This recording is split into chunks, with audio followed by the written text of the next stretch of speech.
What does it take to be a successful laundromat owner today? What key traits?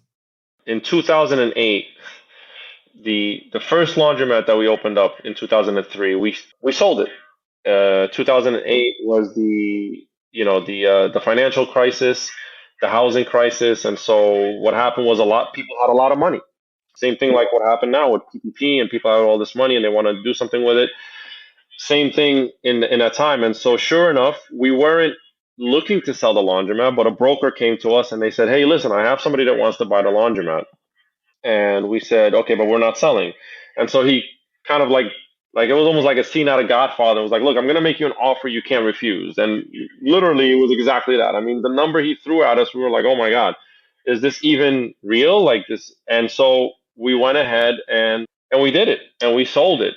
And, the person we sold it to, we stayed on board with her and we told her, look, we'll give you some advice. We'll be on site with you for 3 months and we'll make sure we walk you through everything. And when we were doing that, she kind of had this attitude like, hey, I know what I'm doing. This is not my first business. And we said, no problem. Do however you want to do it. We know the area, we're just trying to give you some advice. Unfortunately, she shut down in 9 months. Literally, my landlord called me and said, hey, do you want your laundromat back? And I said, what do you mean? He said, the woman that bought it from you, she came and she dropped off the keys and we still have that location. So it wasn't that the location was bad. It was that it was poorly managed. And so to go back to your question, a very key and important trait to have, not only in this industry, in anything, is ask the professionals, ask the experts. Don't ever think that you know it all. Again, going back to conferences and workshops and literature and podcasts, the minute you get to a point where you feel you don't need anybody is the minute you start to fail, right? They always say, you want to be the stupidest person in any room. The minute you feel like you're the smartest person wherever you're at, you're doing something wrong, right? And then on top of that, your staff, whether you like it or not, are a key component of your success, right? A lot of people don't feel that way. I'm not saying that a business will fail if somebody leaves or quits. I'm not saying that, but I another personal experience that I had which really taught me a lot. I had somebody in my family that was very ill for a long time. They were in a coma for a few months, and so I spent 3 months literally living in a hospital because this person, was very close to me, and so at the time, and so I literally spent 3 months in a hospital. I would sleep in the hospital. I would be there every day, and so I got to see how emergency rooms work and ICU units work.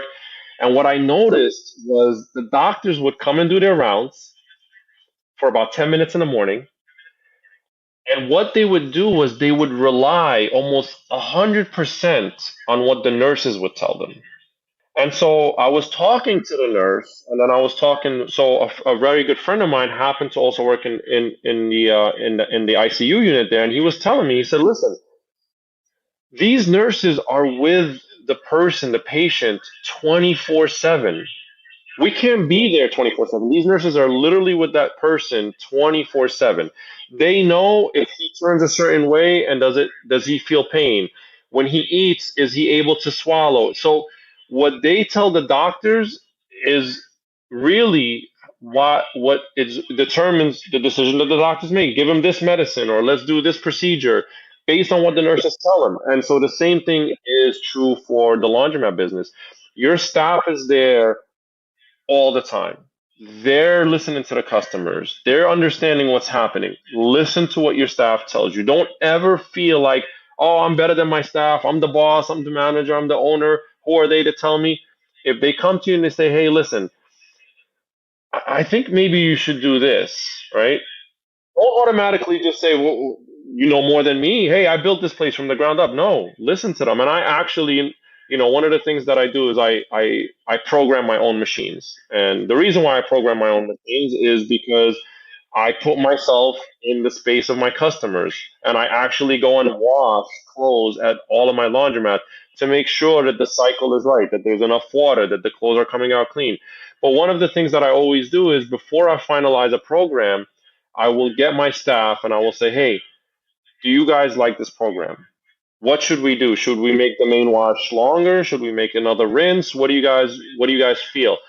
Always get feedback from your employees, always get feedback from your staff. Trust me, they will know more about the customer than you ever will. And so it's a key trait is put your ego to the side and really, ask people around you, ask the experts.